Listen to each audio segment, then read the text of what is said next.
Hey everybody, Dragon Movie Guy here along with... What's up? Cody Brockopp from the Brockopp side. We're going to go in to see The Machine starring Bert Kreischer and Mark Hamill. There are three things each that we're looking forward to in the Machine, and thing number one for Cody is, what's thing number one? Thing number one's gotta be Mark Hamill as Bert Kreischer's dad. Can't wait to see what he does just because it's Mark Hamill. Sweet. Thing number two is just seeing what the Machine story is going to be like 20 years later and see what Bert does now that he has to go back to Russia. And thing number three is just hope it's a good time. I like Bert Kreischer's comedy and I hope it'll translate well into feature film.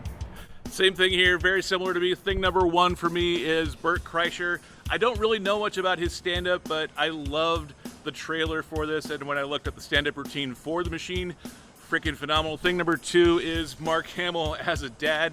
Never seen Mark Hamill, Luke Skywalker, as a father before. So thing number three is, why am I so excited for this when I've never heard of this stand-up comedian before? I hope there's a reason. So go see it.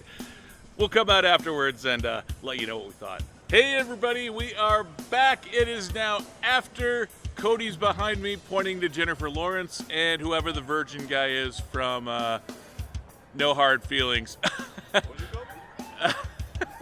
We just got out of The Machine, and I don't know, what did you think, Cody? It was about what I was expecting it to be, just really fun but super dumb, and I wasn't expecting Shakespeare, and my expectations were met in that way. Yeah, I didn't quite know what to expect myself. I've only watched one YouTube video of Bert Kreischer's stand-up, so I'm not really familiar with his act. But it was a lot of fun. It was almost 2 hours, a little bit too long in my opinion. I like comedies, hour and a half mark, but they went big, they had a heart. The only thing is, I wish it would have gotten to The Machine a little bit quicker. I don't know.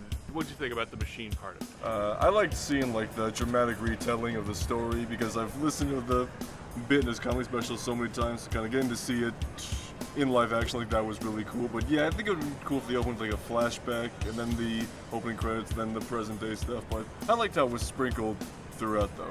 Now, you're saying that you caught a lot of the stuff from the podcast. Would it help to know Bert Kreischer's material and his podcast before going to see this? Yeah, I think it definitely would help. I think the movie does a good job of explaining what you need to know. But if you're a fan of Bert Kreischer, which I think that's the only reason you'd go to see this movie anyway, then I think you'd have a good time. But also Mark Hamill's there too, and he's always a good time too. Yeah, that was one thing I noticed too. I love Mark Hamill, so there were three things that we were looking for. What were your three things that you're looking for going in? It was Mark Hamill, just because he's Mark Hamill.